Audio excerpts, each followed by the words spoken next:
Buenas noches, mi nombre es Romina Figueroa y en este video vamos a hablar sobre la NIC 16.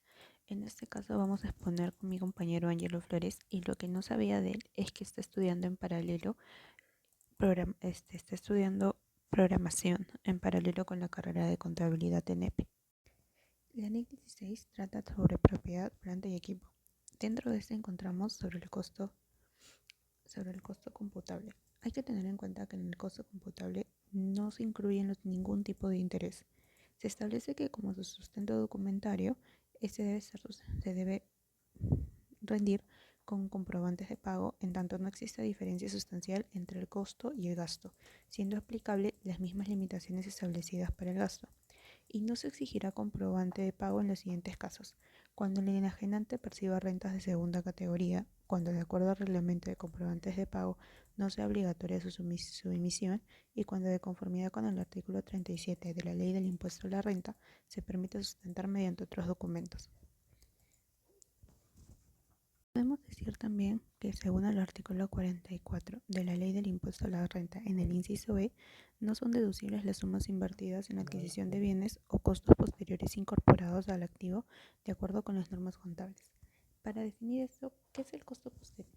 Para definir esto, el costo posterior son los costos incurridos respecto de un bien que ha sido afectado a la generación de rentas gravadas y que, de conformidad con lo dispuesto en las normas contables, se deben reconocer como costo.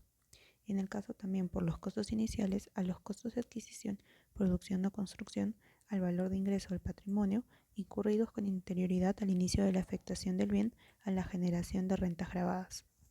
Hay que tener en cuenta también que según la NIC 16, en sus párrafos 12, 13 y 14, no se reconocerá, en el caso de los costos posteriores, no se reconocerá como activo los costos derivados del mantenimiento diario del elemento, reparaciones y conservación. Ciertos componentes pueden necesitar ser reemplazados a intervalos regulares: horno que requiere de revisión y cambios, componentes internos de una aeronave. Ciertos elementos son adquiridos para las sustituciones de equipos sean menos frecuentes. Lo anterior debe capitalizarse como activo fijo. Y las inspecciones generales, independientemente de que las partes del elemento sean sustituidas o no, podrían también capitalizarse. Buenas noches, mi nombre es Ángelo Flores y este video forma parte de la exposición del curso de NIF y su incidencia tributaria. Respecto a un dato nuevo que no sabía mi compañera Romina, es que ella labora en una empresa exportadora de frutas. Ahora bien, respecto a la exposición, a mí me ha tocado en primer lugar comentar sobre los costos posteriores, que hace referencia a aquellos desembolsos, erogaciones que se realizan sobre el activo y que incrementan obviamente pues la base del activo fijo para efecto de la depreciación. Y aquí hay que mencionar que con anterioridad a la modificación normativa se consideraba como costos posteriores a las mejoras de carácter permanente, que ya básicamente aquellas destinadas a incrementar la capacidad y la vida útil del activo. Sin embargo, actualmente se considera también o mejor dicho, los costos posteriores están más en función de lo señalado en la normativa contable, en la NIC 16 específicamente, donde se señala que se considera como costos posteriores a los reemplazos, ¿no? O sea, a la sustitución de partes del activo, de equipos, que van a ser considerados, van a incrementar el costo del activo. Y también a las inspecciones generales que tienen como finalidad, obviamente, pues evitar que el activo se perjudique o se devalúe. Lo que no se considera, sino que va al gasto, es el mantenimiento diario. ¿Okay? Ahora, respecto al siguiente tema, la depreciación, la diferenciación entre la depreciación contable y la depreciación tributaria, esto básicamente está en función a dos cosas, ¿no? Primero, que la depreciación contable se determina sobre la vida útil del activo.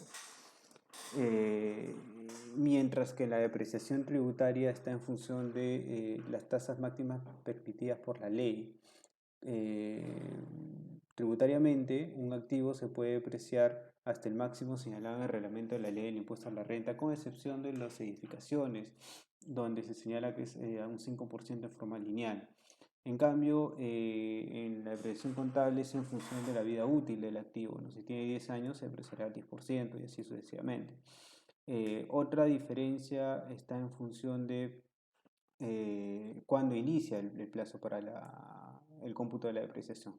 Contablemente, desde la puesta en disposición. En cambio, tributariamente, desde que es explotado el bien. Esos dos puntos básicamente hacen una marcada diferencia entre el tratamiento de ambos, ¿no? Y el último punto es aquellas inversiones en bienes menores a un cuarto del OIT, ¿no? Básicamente este punto es bastante sencillo y hace referencia a que cuando la inversión no supera este importe, se puede pasar como gasto ese concepto. No obstante, sea considerado como activo bajo la normativa contable. Eso sería todo. Muchas gracias.